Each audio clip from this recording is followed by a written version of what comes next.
Xin Jiao, and welcome back to Strike Fighters 2, North Vietnam. We're up here at Phu Quien Air Base once again with the 921st, flying MiG-17s with our pilot Nguyen Van Coc. We're 6 months into Operation Rolling Thunder now. It's August of 1965, the 25th of August to be exact. Operation Rolling Thunder started back in March, so 6 months of Operation Rolling Thunder. It's been a year to the month since the attacks on the USS Maddox during the Gulf of Tonkin incident, which of course is what started this whole thing to begin with. That was between August 2nd and the 5th. So here we are, we're a year after that, we're 6 months into the actual operation. In the real-life timeline, the only thing of note during August of 1965 was that the U.S. Navy launched their first counterstrike against Assam, which cost them 5 aircraft. If you remember from last time, we talked about how in July of 65, the very first Air Force aircraft was shot down by Assam. This is the first. The SAMs became operational at the beginning of the month, and then by the end of the month, they claimed their first American aircraft. The Air Force retaliated with their first strike at the end of July. Well, here in August, the Navy commenced their first strike against SAMs. Our mission today is going to be a real interesting one. Normally, as we've seen so far, I mean, small sample size, it's been 5 missions, but all 5 missions, they've been intercepts. Now, for the first time, we're actually going somewhere on an offensive mission. We're going to provide combat air patrol over Dong Hoi. A combat air patrol is where a flight of aircraft go out to an assigned area with orders to shoot down any enemy aircraft that enter that area. They engage, shoot down whatever they can. So, a little bit different for us today. Also going to present a few problems in terms of fuel endurance, because we've seen the MiG-17s are extremely short-range aircraft. So we'll get to that in a second.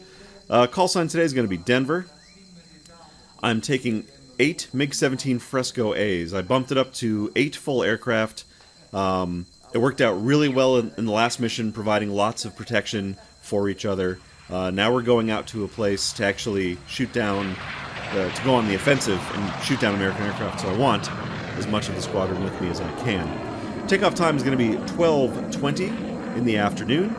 We'll be down over the target by 12:43, so a 23-minute flight in, which, again, for these MiGs is kind of a long time, and then coming back to land at Phu Quien by 1:21.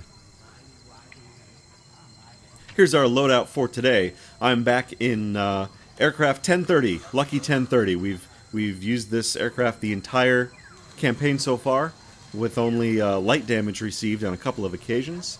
We have no external stores that we can load on, except for the 2 400-liter drop tanks. All 8 aircraft are equipped with the same, with the 2 drop tanks. We're really going to need them today, for a total takeoff weight of 13,010 pounds. And here's the map. Look how exciting this is, right? This is new. We're actually leaving the capital region and heading down south towards the DMZ. We'll be taking off from Phu Quien to the east, climbing up to waypoint 2 at an altitude of 10,000 feet, or approximately 3,000 meters. After that, we're turning south down to the city of Vinh, just north of the Ka River.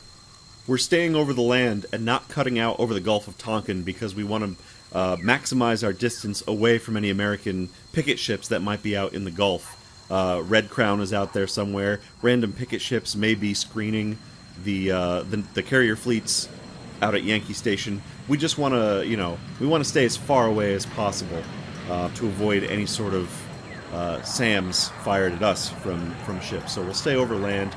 After Vinh, we take a left turn. We head southeast down to our initial point, just over K Phat. And then we head down into our assigned patrol area over Dong Hoi, just north of the demilitarized zone. Now you can see our altitude has increased up to 4,000 meters for this actual point, so we'll be at a nice high altitude. We'll be up on a perch, and we can use that altitude to dive down on unsuspecting American aircraft, hopefully. You can see here that we have some ground troops in the area. We have an NVA squad, that's North Vietnamese Army, that's regular Army. We have a squad here holding down the north end of the demilitarized zone at Dong Hoi. I suspect that our mission is to go down here and protect them. So we may be seeing some American attack aircraft coming in to maybe try to get these guys. So we gotta keep them alive is what I'm assuming the point of this mission is. Hopefully, we'll be tangling with something like A4s or maybe even A6s. That's what I'm hoping for. Something slow, subsonic attack aircraft that we can handle readily. The last 2 missions, we've seen a big spike in F4s appearing over the battlefield, and they've handed us our asses every time they've shown up. They're very fast. They have long-range radar-guided missiles, and they've really done a number on us when they've shown up. So hopefully, not so much F4s, but maybe some of these other aircraft will do better against. Once we engage, or once we're done engaging with whatever enemy aircraft do show up, we're then going to egress back up to the northwest, back to the Vinh area, just slightly west of Vinh, and then after that, it's back up into the capital region, where we'll circle around and land at Phu Quyen. We'll be joined in the sky today by Bison Flight, which is going to be 2 J-5 Frescos, also out of Phu Quyen. They'll be heading down to perform a combat air patrol over Kien An airfield, which is the Haiphong area out to the east. So they have a nice short flight. We've been assigned to the southern part of the country, so we have a little bit more of a haul in front of us, but maybe we'll see them at some point.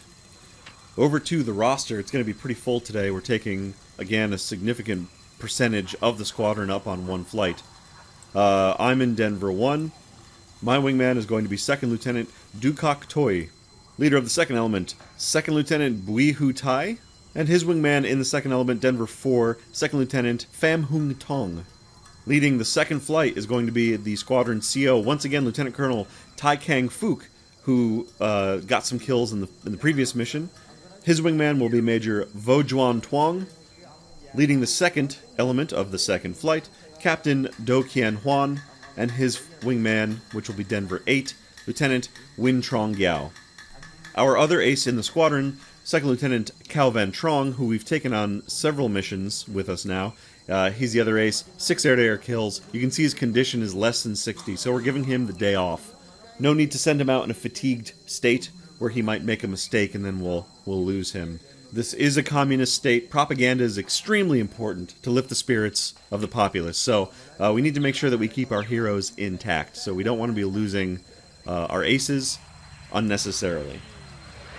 Okay, and that's going to wrap it up for today's briefing. I'm really looking forward to this one, something that's mixing up the usual, not an intercept mission this time. We're on the offensive, in a manner of speaking. So let's head out, pre-flight our MiGs, and let's jump into the air and see what the Americans have in store for us today. Okay, Denver flight taxied out and in position on runway 9 at Phu Quyen, ready for departure.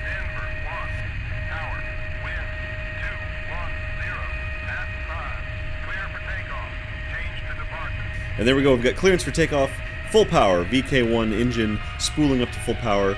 For those of you who are observant, you may notice that the tower just reported the wind at 210 at 5 knots, and you can see the windsock pointing away from us. We're actually taking off with a quartering tailwind right now, which is basically the most dangerous weather condition that you do not want to do during takeoff. But it's only 5 knots, and we're in a jet fighter. We've got plenty of runway that we can use up, so it's not going to be that big of a deal.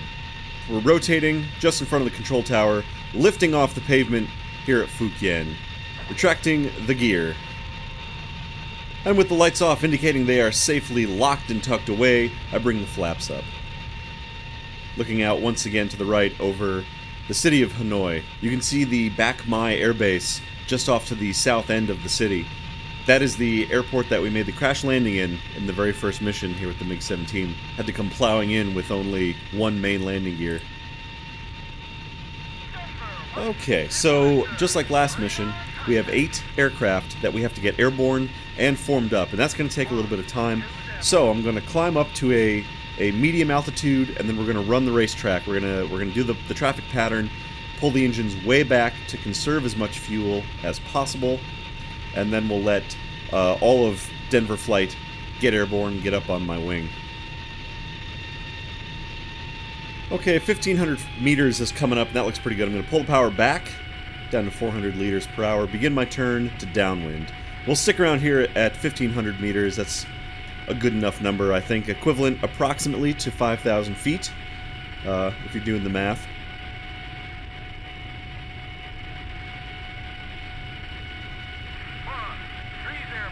Okay, 3's airborne. That's Second Lieutenant Boy Hutai. That's our leader of the second element. That's a good sign that they're getting off the ground in a timely manner.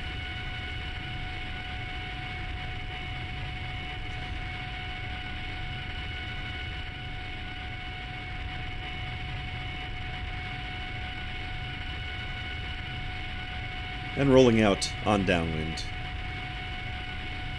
Traffic 11 o'clock. Oop. Thank you. One of the wingmen barreling towards me at a near collision.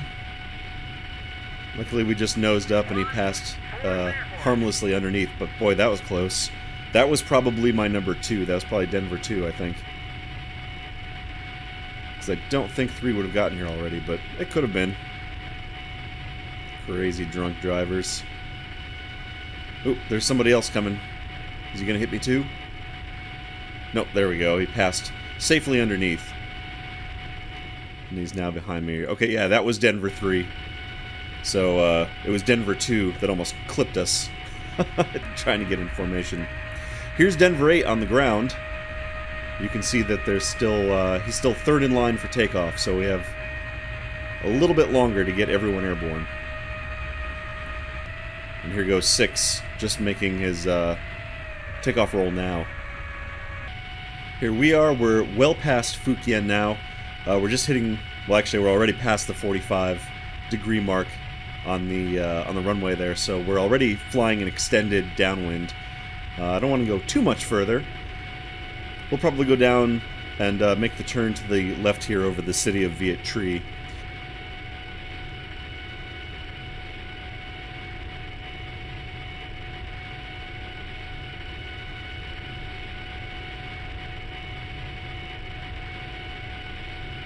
Alright, this is probably far enough. I don't want to get too far away. Denver 8 will probably be lifting off soon, so we'll make the turn through the base and onto the upwind leg of the traffic pattern. The city of Viet Tri down below us to our left. And there's the Red River perpendicular to us in front of us there.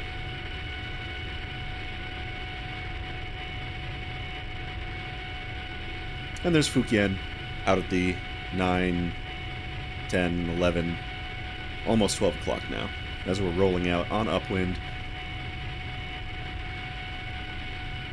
Coming back down to 1,500 meters. So out to my right there, that airfield on the far side of the river, that's Wallach Airfield, and that would actually not be here at this point in the war. That airfield was not opened until February of 1967. And then it housed several MiG-17 squadrons at the time. But here, I mean, maybe it was under construction, so it would sort of look like a runway, but it definitely was not open or in operation at this time in the war. We have another, what is that, year and a half, 2 years, before it's actually opened. Alright, coming back up on Phuc Yen, you can see some of the wingmen flying around me. Here we go, this is Denver 8. He is definitely airborne. He has turned around, he's heading back towards me already, so he's just going to climb up and get into formation. So, all 8 aircraft of Denver flight are airborne, so I don't think there's any reason to keep flying the pattern anymore. HUD is on, so I can see where waypoint 2 is. Full power, and we're going to begin our climb up to cruise altitude. As we get on target over here. Well, there we go. There's 3 and 4 in formation off my right wing. So we'll get pointed at our waypoint, and then I'll turn the HUD back off, and then we'll continue the climb. Now, if you remember, we were assigned, 4,000 meters, or I'm sorry, 3,000 meters. I'm just going to go ahead and override that. We're going to climb right up to 7,500 meters, which is roughly equivalent of 25,000 feet. It's just shy of 25,000 feet. I want to get right up to altitude to make the engines nice and fuel efficient. I want to save as much gas as possible on the way out because, again, MiG-17's very limited range. Even with the added fuel tanks, keep in mind that we're going to need a bunch of gas for dogfighting down in the actual area. So there's no point in staying down low. We'll just go up high. It's going to put us on the radar scopes of the Americans, but they're probably going to see us anyways, and if they want to come get us, then they have SAMs to contend with, and AAA, so we do have some protection on our side.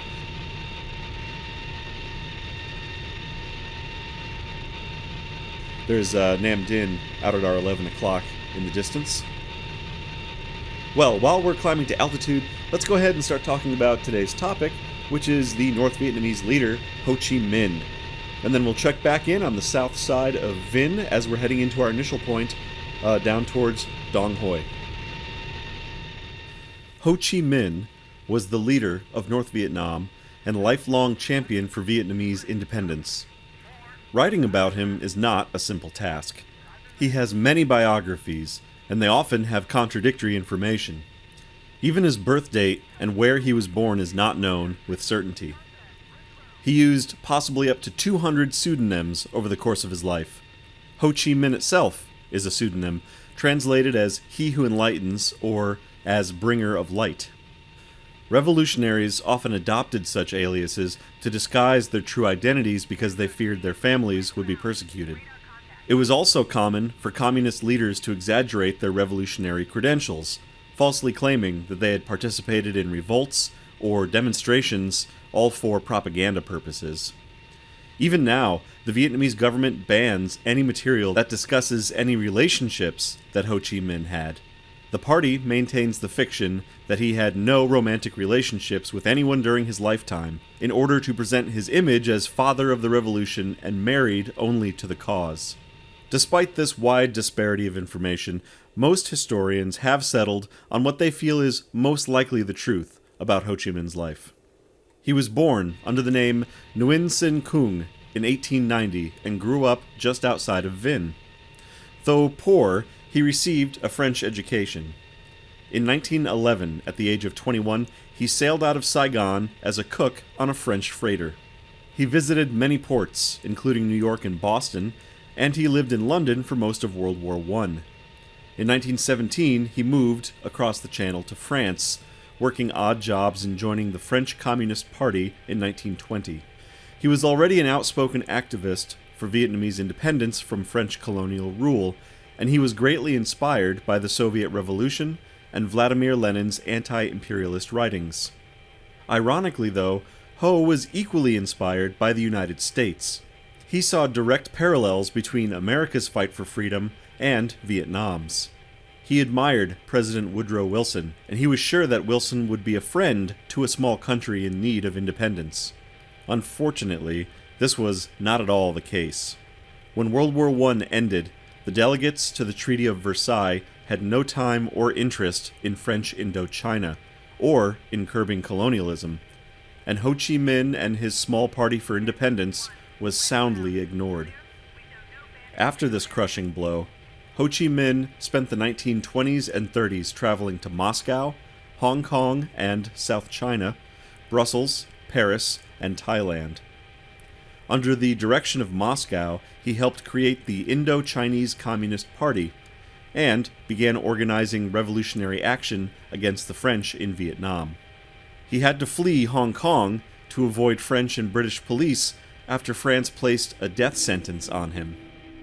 With the defeat of France at the hands of Germany in 1940, the door was open for Indo-Chinese nationalists to try to reclaim their country.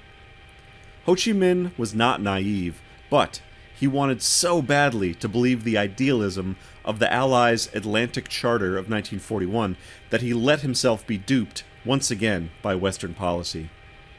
In the Charter, Roosevelt and Churchill had made a public vow to see sovereign rights and self-government restored to those who had been forcibly deprived of them.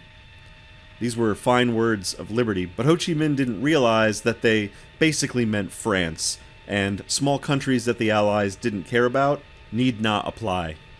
Churchill especially was committed to preserving the British Empire, and America had its own brand of colonialism in the Pacific and the Caribbean islands to maintain.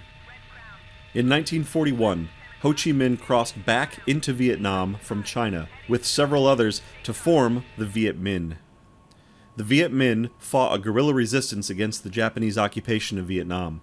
They were supported closely by by the U.S., who provided supplies, intelligence, and training by a team of OSS operatives.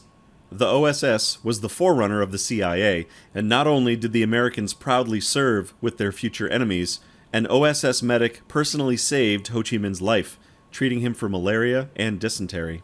American Captain Archimedes Patty helped Ho draft a Vietnamese Declaration of Independence, borrowing unashamedly from the U.S. Declaration. The story of U.S. involvement in Southeast Asia is a collection of tragically missed connections, and it makes me wonder what these men of the OSS thought after risking their lives for these people and their cause, when the Vietnamese were immediately forgotten by the U.S. when their usefulness was up. After the end of the war, Ho Chi Minh hoped to be recognized by the United States as a sovereign nation. Instead, France returned to reclaim her colonies, backed by U.S. finances. Ho Chi Minh had miscalculated the reaction to his communist status. He had always been a nationalist first and a communist out of necessity, but now, suddenly he was the enemy. With French troops landing in Saigon to the south and Chinese troops occupying the northern provinces, Ho Chi Minh had to begin some serious political maneuvering. He succeeded in convincing France to force the Chinese out, but couldn't negotiate independence. Instead, Vietnam became a puppet state in the new French Union, still under direct control of Paris. Still trying to reach peaceful independence, Ho Chi Minh traveled to Paris multiple times in 1946, but to no avail. Hope was lost when a French cruiser fired into Haiphong, killing 6,000 Vietnamese and starting the First Indo-China War. The war ended after 8 years of fighting, with the French defeat at Dien Bien Phu in 1954. Vietnam was divided along the 17th parallel, and Ho Chi Minh became president of North Vietnam. By now, however, a change had occurred in Ho Chi Minh. While still maintaining his kindly Uncle Ho persona for the public, his regime had turned repressive and brutal.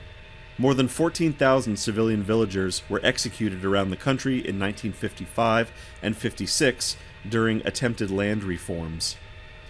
Thousands more had been massacred earlier in 1946 as the Viet Minh cleaned house and removed rival political factions.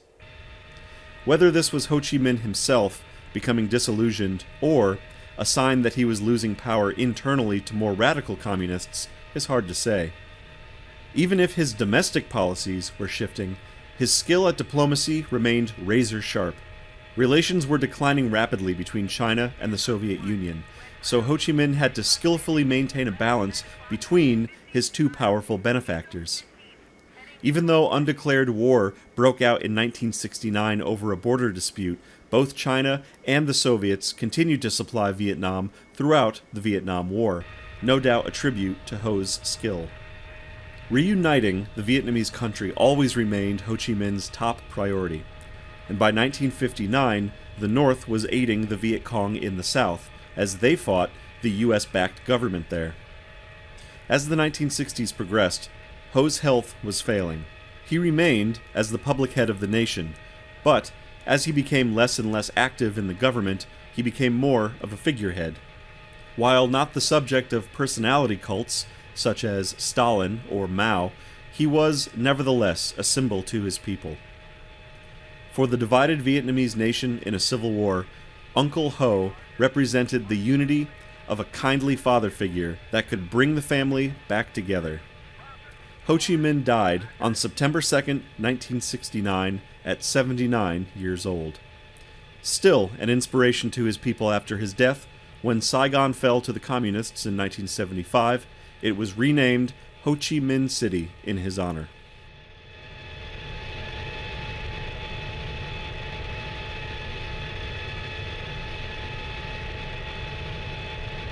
Okay, ladies and gentlemen, we're back into the mission. Let's get an update on the situation.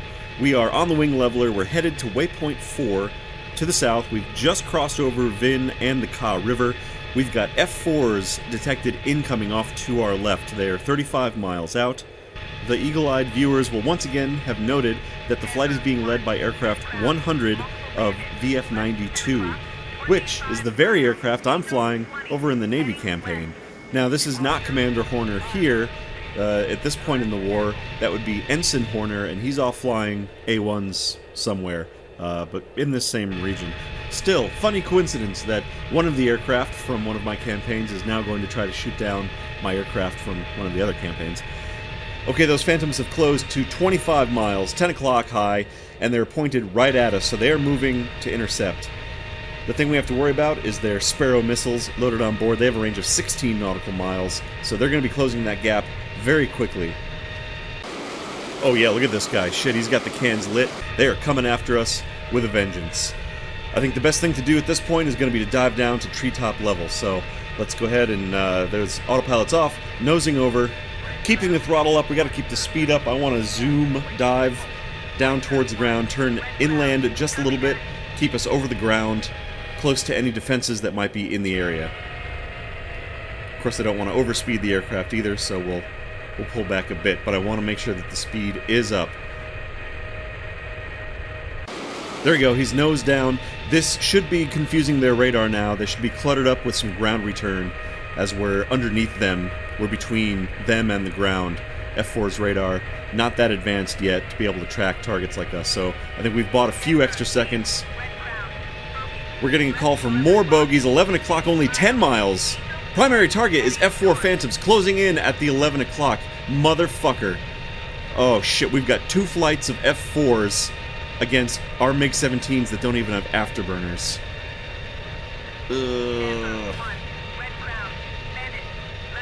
Okay, second flight is also at 10 miles. These guys are close. Flight 2, I want you to engage air. I want them to engage those VF-92 Phantoms coming in from the left.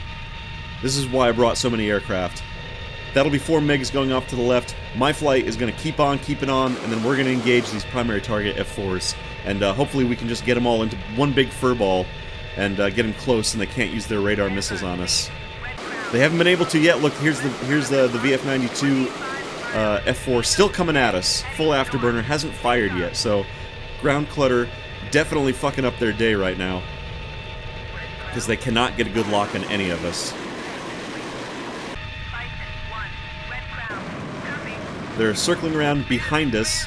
There we go. Wingman finally saw the bad guys, so let's tell them to engage air again. They're still not responding for some reason. So Flight 2, attack my target. There we go. You see him dump the tanks? There goes Flight 2. Okay, they're off. They're going to go engage those VF-92 Phantoms. We've got those primary targets out to our 11 o'clock somewhere still. Here we go. Flight 2 taking an aggressive stance, going head-to-head with these Phantoms as they're coming in. Shots fired! Bullets all over the sky. This is Lieutenant Colonel Tai Kang Phuc. This is our squadron commander. He just got a piece of that Phantom, I think. Or at least a very, very near miss. He's circling back around to try to get on their tail.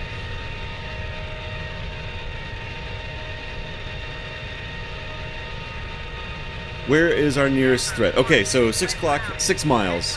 That's the VF-92 Phantoms. And Flight 2 is going to take care of them. I'm switching to waypoint 5. Oh wow, look at that! He did get a piece of him. That fuselage was all shot up on aircraft 100. So one of the Phantoms, probably out of the fight. We're continuing south down to our waypoint to intercept these other F4s, which I'm hoping are still heading to that point. Oh shit, and they're not! Okay, primary targets have circled back around, firing missiles at Flight 2. No good. But, actually maybe it's not bad, because now if they're heading to our left, we're going to come around behind them. This might work out. They're moving from my right to left, heading over towards the combat, off to our left with Flight 2.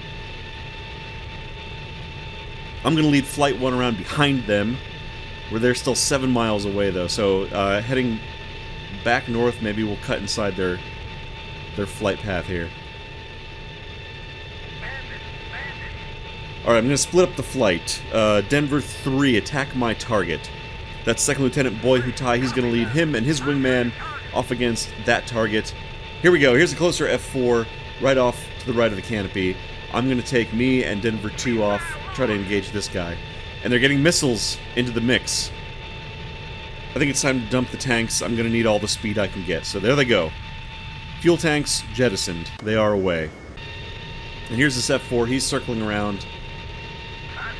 He is still very much higher in altitude than me, which is not a good thing. Taking MiG-17s vertical, never a great idea. We're bleeding speed off to just about 550 kph, so I'm going to let the nose come back down.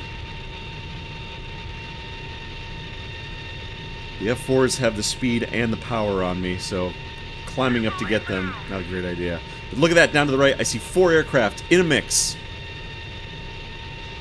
Which includes some F4s, I'm pretty sure. Yep, there we go, missile inbound, pulling back. Corkscrewing down, dodging what I'm assuming is probably a Sidewinder at this point. Heat-seeking, close-in range. Oh, there we go, look at that, there's a primary target F4 right off my wing.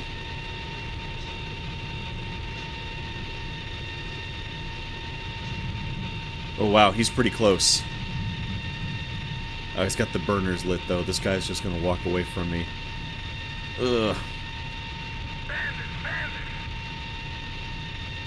Fuck, man. Oh no! Look, he's firing at wingmen. Dodge, dodge, dodge. Get off my guy. Maybe if he has some rounds whiz past the canopy, he'll turn away. Maybe not. He's probably traveling faster than my stupid rounds are. They are so slow. Okay, I can't let the F4s drag me away from combat. Gotta keep turning, keep it tight. There's somebody down to my 3 o'clock low. That's an F4. Maybe we can swing around behind him, drop down on him. More missiles in the fray.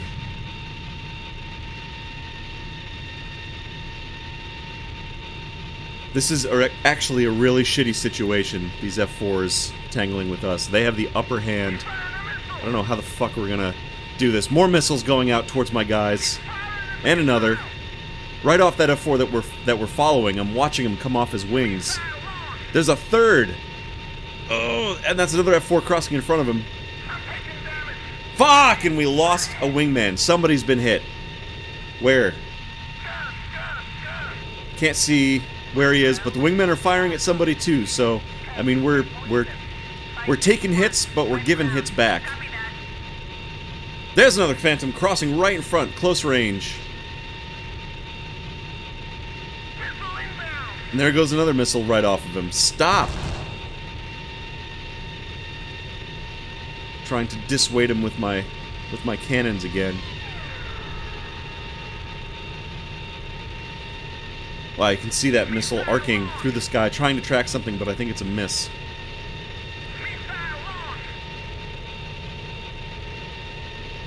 More missiles up there. Okay, so the problem is the F4s, when they go in a straight line, they just speed away from us, and then they can circle around and come back in.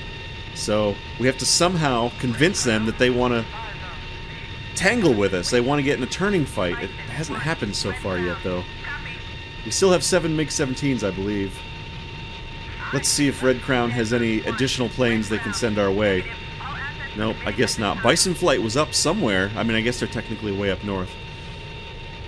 Okay, so we've got... Jesus Christ, we've got enemy aircraft. 12 o'clock high. We've got flak going off from this base that's right near us. Maybe we can use that to our advantage. Another missile off of an enemy aircraft towards one of my guys.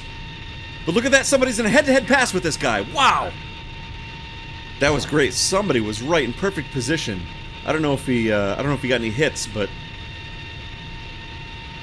we're not as defenseless as maybe these Phantom pilots would like to think.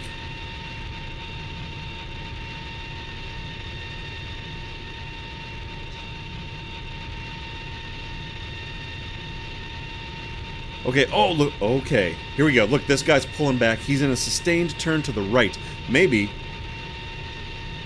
I can cut off his turn. Let's try to pull ahead of him. If he keeps turning in a circle, we could cut inside that circle. Maybe bridge the distance. Whoa! Jesus Christ, missile past the canopy from left to right from something. Here's this Phantom. He's awful close. Oh, he may be walking away now. Nope, maybe not. He hit the burners for a second, but now he's back at full military power, and he's pulling up through a turn again. Come on, buddy, keep turning. Fuck. Somebody's got a bandit. That they're 6 o'clock. Denver 2 is still on my wing, protecting me, I think. Oh, wow, look at this. Still at 100% fuel. On the gauge. Alright, switching to the air-to-air gun sight. Even though it's kind of a piece of shit, it maybe is going to help us a little bit. Nope, way off. He is still close. Ooh, he just pulled up again. Oh, look at this. He's turning tight through this turn. This is exactly what I need. Look how close this Phantom is. Fuck, and the round's just sailing behind him. Fuck, how did... God damn it. Come on. God, he's so fucking close. Oh, these rounds are so slow. Just gonna fucking pull up through him. Yes! Oh, fuck you, motherfucker!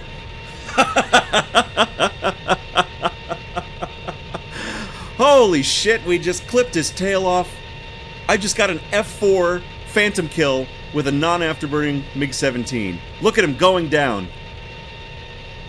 2 Navy pilots ejecting over Dong Hoi. Holy... Jesus Christ. There we go, impact into the jungle. That is my first F4 kill of this campaign. Jesus Christ. I barely even saw him too. I just basically estimated where he was, pulled the trigger, and then pulled back to try to walk the rounds through where he might be. And I clipped him with like the last round. Here's another F4, awful close. Maybe we can pull it off again. Whew. Man, I'm sorry about screaming into the mic, but goddamn, that was exciting. Woohoo! Okay. Oh, look at that. Friendly MiG-17 pulling onto the tail of this F4, so that's 2 MiGs, 1 F4. Maybe we can tag team him. Get him to make a mistake.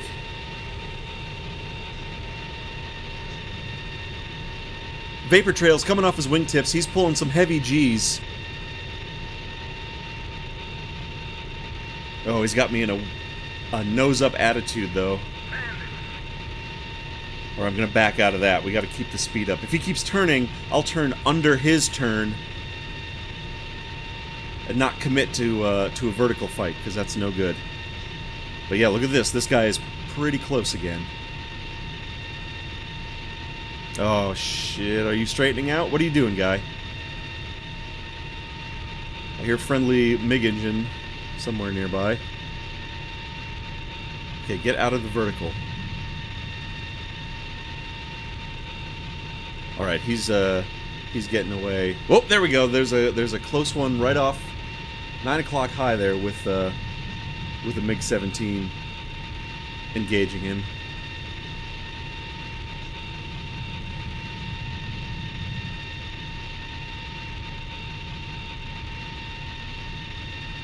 Oh, that's the MiG. Okay, where'd the F4 go?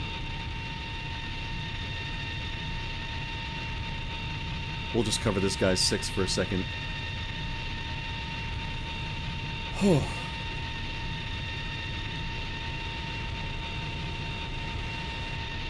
There's one.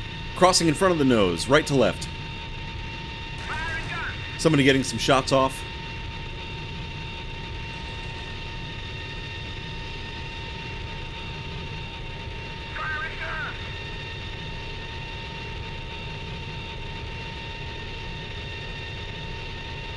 Let's tell Flight 1, engage air. Flight 2, engage air. Let's remind them to just keep attacking targets. I think that they probably are, but I'm just going to remind them anyways.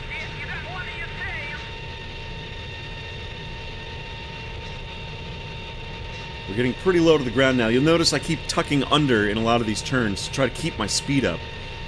Got to keep that momentum up.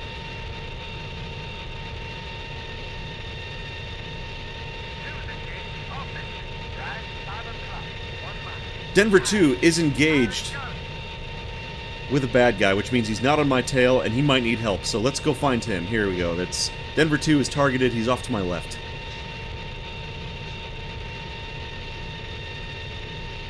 Again, if we can tag team one of these phantoms, maybe we can get him down.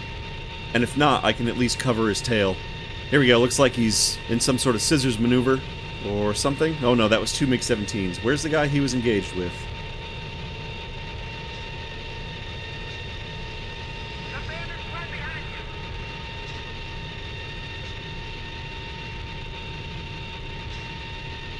Flak at my 12 o'clock. I see three F4s just outside the HUD plate here. Let's concentrate on this man. Let's see where he goes. Looks like he's turning into us. That's a good sign. Oh, he's pretty close! Ah! Shouldn't have wasted the ammo.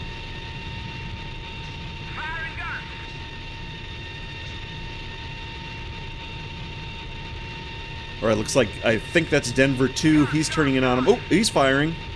Oh, he was actually firing at a different F4. There's two of them pirouetting right in front of us. Ooh, that was a near miss from somebody on this Phantom. Oh, yes, look at this. He is sliding right into position again. Two MiG-17s on his tail. He's waggling crazily to avoid our shots. He is close enough for a kill. Oh, I'm out of 37mm. I'm down to the 23. He is so close. Fuck, I am out of ammo. Shit. Denver 2, get this guy. Oh. Yes! Yes, son of a bitch! That's fucking teamwork. There he goes, man alive. Dude, that's two F4s. I can't fucking believe this. I'm so stoked right now. I don't know if you can tell. Mission accomplished, coming in from Red Crown with the two Phantoms down. It must have been 50% of the squadron. We crossed that threshold, so... who's still here? We still have a couple of Phantoms in the area. Our guys are still engaging. I'm out of ammo, but like last mission, if I can maybe get on the tail of somebody, you know, maybe make them maneuver into the guns of one of my wingmen, we'll do that.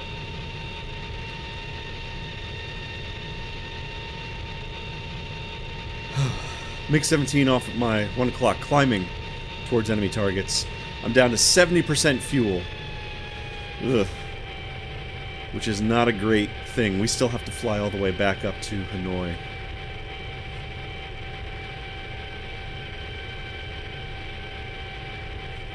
Okay, at this point... oh, shit. 3's calling bingo fuel. That means it is time to head back as soon as possible. I don't know how many F4s are left in the area. There's two bingo fuel too, so we gotta get out of here. The squadron is starting to, they're hitting their threshold for making it safely back, so, we've really bloodied the noses of these F4s, so maybe we can just disengage up to the north, and they'll just go home.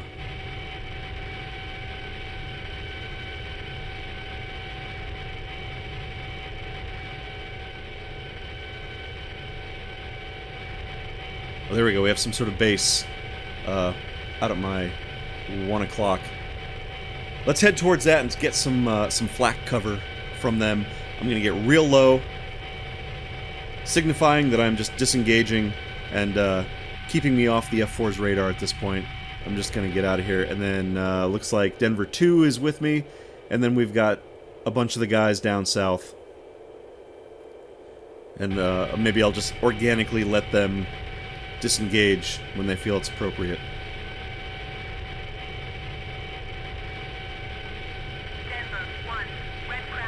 Okay, so nearest target.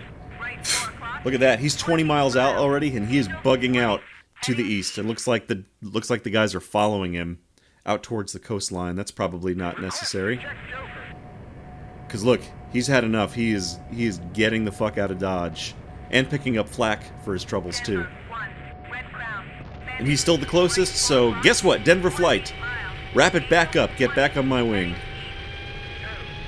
And I'm going to start climbing up to cruise altitude. Yeah, primary target 25 miles away. There's my waypoint. back up to Vin, or back up near Vin, I should say. Oh. Oh my god, we shot down 2 F4s. How fucking rad is that? Jesus Christ, I didn't think that that was ever going to happen in this campaign. Maybe with the MiG-17Fs, but not with the Fresco A's. I can't believe that. I mean, maybe I shouldn't pat myself on the back too much. Maybe that was 2 rookies that we just took down, but I don't fucking care either way. We did it. We did it, man. Just under 50% fuel now. Sort of taking the edge off the elation, because god damn it, are we going to make it back to base at this point?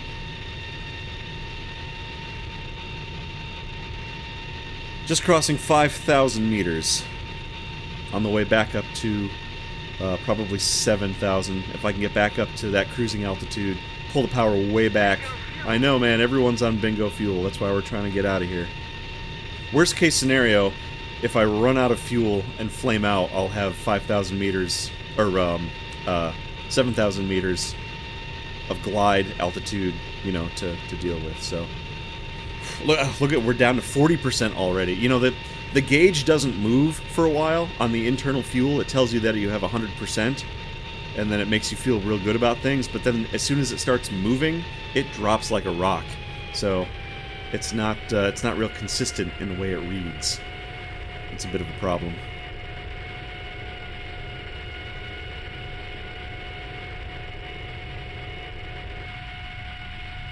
Okay, getting all the guys back together. Cruising altitude, pulling the power way back. 2's still with me, 3 is with me.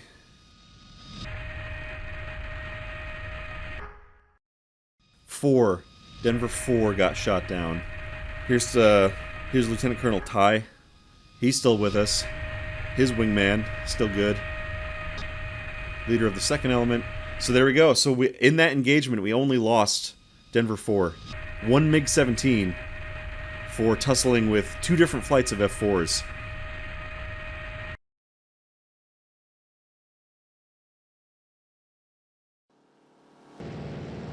Here's a random AN-2 flying around Hanoi, doing something or other. Look, here's the remaining 2 F4s from the squadron. So we shot down 2. Look, this is aircraft 101, so we got the leader. And I can't read that back one, but it maybe looks like 104. Son of a bitch, we got 1-3? Dude, those were not rookies. Positions 1 and 3 are usually the higher ranking, more experienced pilots, because they're leading the 2 elements. Positions 2 and 4 are generally the less experienced wingmen who are just going to be covering the shooter. So if we took down 1 and 3, that's fucking amazing. I am even more happy now. Wow.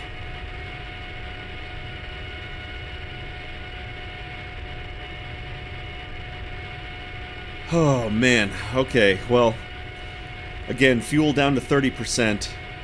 I'm throttled way back. The guys are starting to come up on my wings. We're at 6,000 meters, just crossing over the Ka River and Vin again. Which sucks, because for less than 30% fuel, we still have a long way to go. And I'm already only at 300 liters per hour. I'm pulled way back on the power. Yeah. That's Vin. We still have to go by Tan Hoa and the Ma River. That's the Ka River, stretching off to the left, off into the distance. In real life, the river's way longer than it's actually represented here in the game. It's almost 350 miles long. It goes out to the west, it switches back, sort of heads north, northeast, and then northwest, up to the border with Laos. And the river actually constitutes the border itself between Vietnam and Laos for many miles, and then eventually it kind of meanders west into Laos, up into the highlands, up into the mountains, where it actually begins, way up there. Off to my right there in the distance at about the 1 o'clock, that's Tan Hoa and the Ma River, which we got to cross that, and then we still have many miles back to Hanoi. And we're a breath away from 20% on fuel. So now, I'm considering my options for emergency landing. The kicker is, the map in the briefing claims that there are airfields down here, but there's actually not. And I think it has to do with the fact that they're not built yet in this particular campaign. So we see these areas that you might think are airfields from the map, but they're only army bases right now. So not going to help us.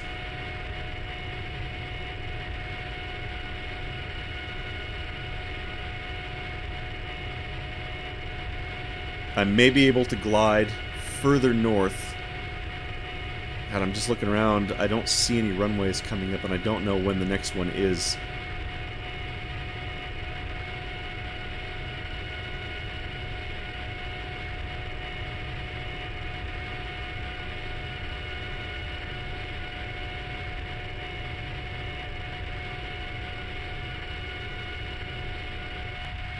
See, just off there at my 11 o'clock, the maps show that to be an airbase, but obviously you can clearly see it's not. It's an army base right now. So, I mean, if the engine quits, I could maybe drop the gear. I could do an emergency landing in the dirt there. Maybe not super realistic, but it would save me. I could punch out. We could lose the aircraft. Or I could try to glide to an actual airfield. I mean, so we'll have to see. Basically, that's my three options: is crash land, eject, or glide into a friendly airfield. And there we go. We just saw the waypoint, awfully far away. Still. Here's Denver Squadron, though. Basically back in formation. They've all caught up to me. Look, we're only halfway between Vinh and Tan Hoa. I guess maybe a little bit more than half. Oh, as excited as I was before. Now the cold reality of a finite amount of fuel is really setting in. And you can see here on this map, there's no icons coming up for airfields just yet.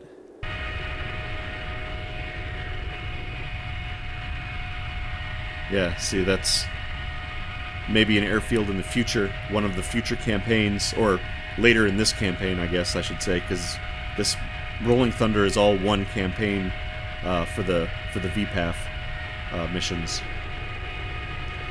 Oh, we are down to 15% fuel. I'm pulling the power back even more.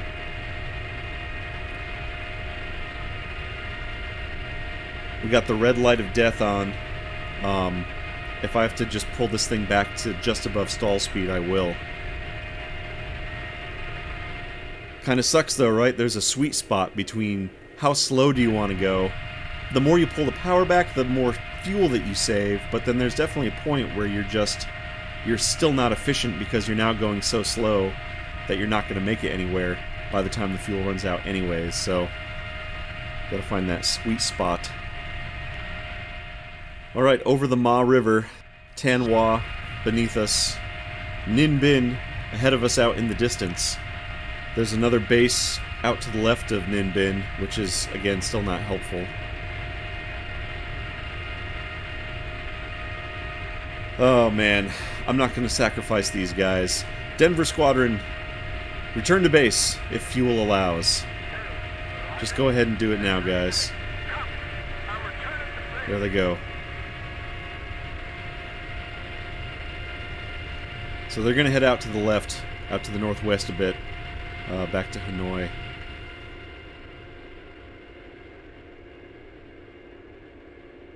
I seem to remember that there's airfields out towards Haiphong to my right, or maybe up here by Nam Dinh, which you can see just coming into view underneath the clouds there at 1 o'clock.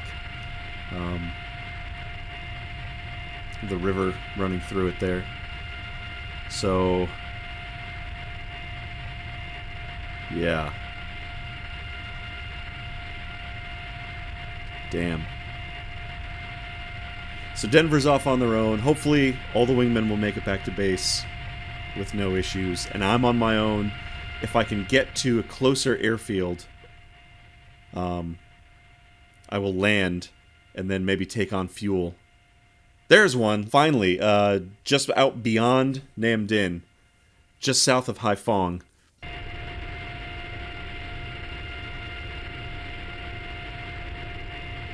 Okay, so that's Kien An Air Base. We're gonna head there.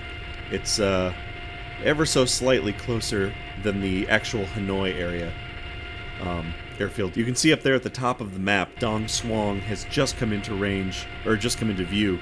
But Kien An is a little bit closer, and I don't know how on fumes we're gonna be. So at this point, we're clear of enemy aircraft. There's no shame in just playing it safe and heading to this closer airport. That's the Red River heading north, up from Nam Dinh, up into Hanoi there. So we're still a little far away, but I'm feeling better about this. If the engine quit right now, I feel like I could safely make it to that airport with all the altitude I have. I kind of wish that I knew what VY speed was for this airplane, but I don't offhand. VY is best glide speed. That's going to give you the most distance for your altitude. Oh look, we can actually see the brown spot of the airfield already, so yeah, we're very close. Nam Dinh out down to my left. We're at 10% fuel now.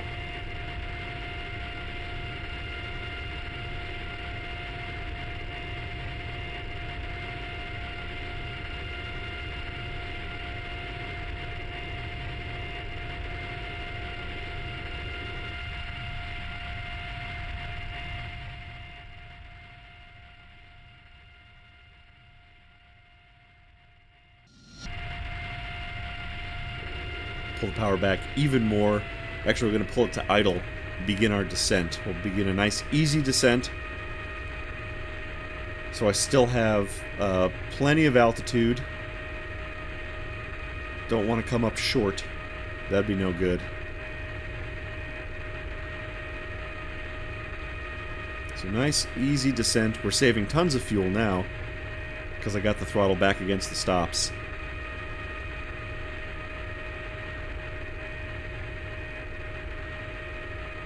And it's better to arrive over the airport with a little bit of altitude, that way I can circle if I have to. Circle down. There we go. If I zoom in a little bit, I can actually see the runway is going off up and to my left, sort of in a northerly direction. So, let's angle to start getting on an upwind, or maybe even a final.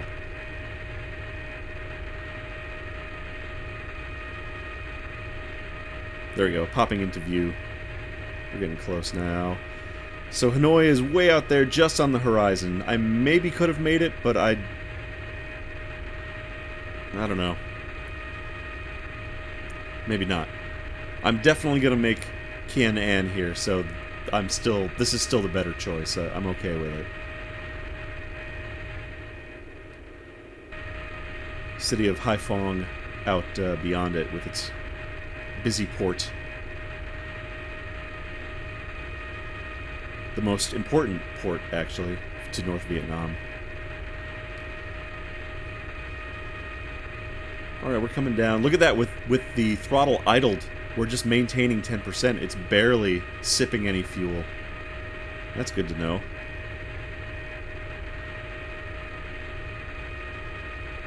Alright, you know what? I'm feeling very confident. We're rolling out on final. We still have actually a decent amount of fuel. We certainly have enough to do an overhead brake and circle to land. So, yeah. Just not even going to be a true emergency landing. We're just going to come down to 300 meters. We're right on the shoreline here, so the airport must be at sea level. So we'll do 300 meters for our proper pattern altitude, and we'll do an overflight. And we'll go ahead and brake and circle around to land. There we go, right on center line.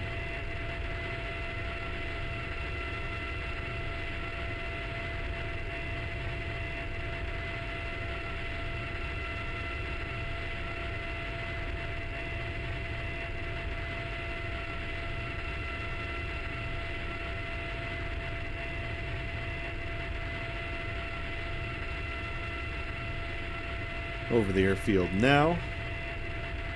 About midway. About 3/4 of the way down the runway. Pulling the power back into a left brake.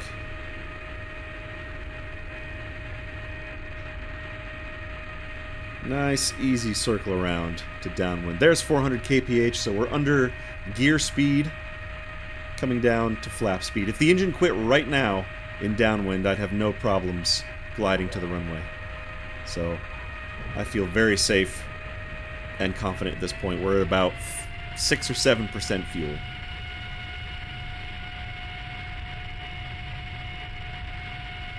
You can see something kind of goofy going on there. Have some sort of graphical glitch. Looks like the airport is slightly underneath the elevation of the terrain mesh. Well, that's a little bit weird looking, but it's still going to serve our purpose as an emergency landing airport. So here we go, turning to base, around for final. We're at 250 kph. We'll just, I can't see where the threshold is, so we'll just land beyond the point where the runway is visible.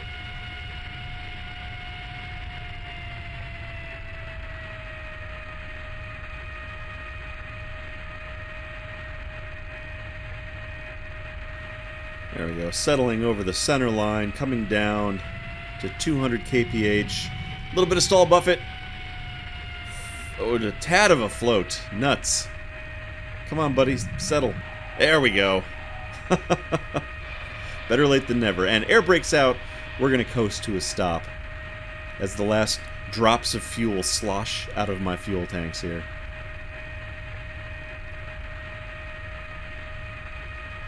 We are going to pull it up to a stop right in front of the control tower. Success! Look, we did it. Brakes in, flaps up, opening the canopy and shutting down the engine.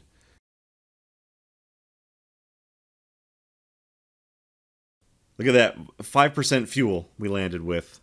So not even as bad as I was estimating, because I was certain we were going to flame out on landing. We were going to have that little fuel left. Here we go. Here's the rest of the squadron. They're circling right around for final at Phuc Yen, so it looks like all my guys made it back to home base. And like I said, maybe I could have made it, but better safe than sorry. So here we are. We'll call a fuel truck over. We'll refill the tanks with just enough for the short hop back to Phuc Yen. Once we get back to Phuc Yen, I'll see you in the debriefing room for this wildly successful mission. Okay, homies, here we are back at Phuc Yen. Lucky 10:30, saved our bacon once again. We're back in one piece. We got the MiG refueled. We flew back over to Phuc Yen. No problem. So here we go. Our objective was to provide combat air patrol over Dong Hoi, prevent enemy aircraft from approaching the vicinity. Flight time was 59 minutes and 5 seconds. 2 primary targets were destroyed for the loss of 1 MiG-17. Rating, success. Score of 1,100 points. Stats, everybody was really in on the action today, which is what I love to see. Second Lieutenant Van Coc fired all of my rounds. We got 4 hits with the 23mm cannons for 1 kill, and that was the F4 Phantom.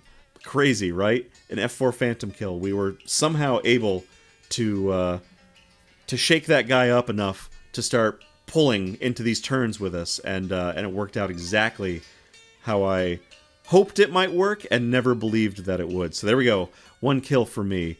Second Lieutenant Toy firing several bursts. He got 2 hits with the 37mm cannon, 8 hits with the 23, destroying our second F4 for the mission in that wonderful, wonderful use of teamwork. Okay, Second Lieutenant Tai was the leader of the second element. he fired several bursts, unfortunately for no hits, but definitely lighting up the sky. And Second Lieutenant Twong, no weapon fired. Not that surprising as number 4, again, and especially since while covering Ty's wing, he was shot down himself before he could even fire anything. So unfortunate. And with all the missiles flying, I'm assuming that he's KIA. We'll find out in just a second. Lieutenant Colonel Fook, again our squadron commander, leader of that second flight, who just went charging into those F4s like a madman. He fired a burst, did not hit anything. I kind of thought he did, but he did not. So he missed on that initial pass. But you can see Major Twong, the XO of the squadron, he fired several bursts. Captain Juan, he fired, and he actually hit. He's the guy that scored the hit on that F4 from VF-92. He got 2 hits with the 23mm cannon, wrecked the fuselage of that F4, and he went limping out of the combat area almost immediately, and maybe took the rest of VF-92 with him, because I never saw another one of those F4s during the combat. And finally, Lieutenant Gao in Denver 8. No weapon fired, but again, he would have been covering Captain Juan's 6 o'clock. So, if he was doing his job right, he was protecting the captain from many American fighters. Okay, over to the roster to check on our guys. Here's Second Lieutenant Toy. 22 missions, but this was his first air-to-air kill as my wingman. We got him his first kill, and it was an F4. Unbelievable. Unfortunately, as I thought, Second Lieutenant Pham Hung Tuong killed in action by an American missile, impacting his MiG-17 somewhere over Dong Hoi. So sadly, he was killed. You know, in the real Vietnam War, when the MiG-17s shot down the first F-105, the Air Force was stunned. They couldn't believe that a cheaply built subsonic, crappy Soviet fighter was able to shoot down one of their supersonic, high-tech fighter bombers. They couldn't believe it. So maybe we can imagine the looks on the admirals' faces back out at Yankee Station, learning that 2 of their most advanced fighters were knocked down by Fresco A's. Here's our log for this crazy mission. Here we go, 1241. This is Lieutenant Colonel Fook leading Flight 2 into the fray. He fires, Captain Juan fires, and at 1241-49 he hits that F-4 Phantom, tearing up its fuselage with 23mm rounds. Immediately after that, we have a series of Sparrows fired at our guys. That's actually interesting, because I thought that they were Sidewinders. Oh, you know what? I bet these... Okay, so... These were the primary target F4s, changing their course and coming in, so they were actually firing at long distance into the mass of aircraft. And this is 6 Sparrows were fired at all the members of the second flight. Luckily, for no effect. Here we go. Here's some Sidewinders into the mix. More Sparrows, which is surprising because they were maybe at close range, but. Who knows? I guess maybe the fight kind of spread out at some point, so they were probably far enough away to use some Sparrows. And here we go, 1246 and 15 seconds. Second Lieutenant Twong hit by an AIM-7 Sparrow, shot down near the KFAT barracks, and killed in the line of action, unfortunately. 1250 and 3 seconds is the crowning achievement of my career so far. I fired 1 billion rounds at this F4 through the turn. We're just going roundy, roundy, roundy, roundy. I fired so many bursts. Finally, I hit this guy with 4 23mm cannon rounds. Chopped off his tail and down he went. I had a very jubilant response to that occurrence, if you recall. It was very distinguished of me. And now, just a few minutes later, I expend the last of my ammunition completely, and then I slide out of the way, and Wingman takes over, Second Lieutenant Toy firing at this F-4 Phantom that I was tangling with, hitting him with both 37 and 23mm cannons, blowing the shit out of him. Down he goes. In fact, hit him several times after the aircraft was technically destroyed. So there we have it. And what an amazing mission to go out on, because now I have some news for you folks, and that is this was the final mission of our MiG-17 Fresco A campaign. The new J5s are rolling in from China, the J5As, in fact, which are the afterburning equipped Chinese copy of the MiG-17. The first squadron is becoming operational next month in September of 1965. And guess what? Because of my outstanding performance, Nguyen Van Coc has been reassigned to the new squadron. We'll be moving from Fukien out to the west up to Kep Airfield to fly with the newly formed 923rd Fighter Regiment. That's, again, the J-5As, the Chinese MiG-17s. So I'm really looking forward to finally having some afterburners at my command, really being able to put these nimble little fighters through their paces. We're going to have tons of power. It's going to gobble up fuel probably twice as fast, so that'll be the trade-off. But, we'll maybe be able to keep up with these F4s. They're not going to be able to run away as much from us anymore. They're still going to outpower us. I mean, don't get me wrong. But they're still hot rods. But we at least have the option of, maybe being able to engage them closer to their speed envelope and keep up with them. And we proved today that it is possible even without the afterburners. That I couldn't think of a better capstone mission to the Fresco A campaign than this mission. Really amazing. So, I hope you enjoyed it as much as I did, because I really fucking did. So come on back and join me next time for a new aircraft. We move into the next phase of the American War campaign with the new aircraft and a new home base and some new missions. So hopefully we'll see you then. Have a great day.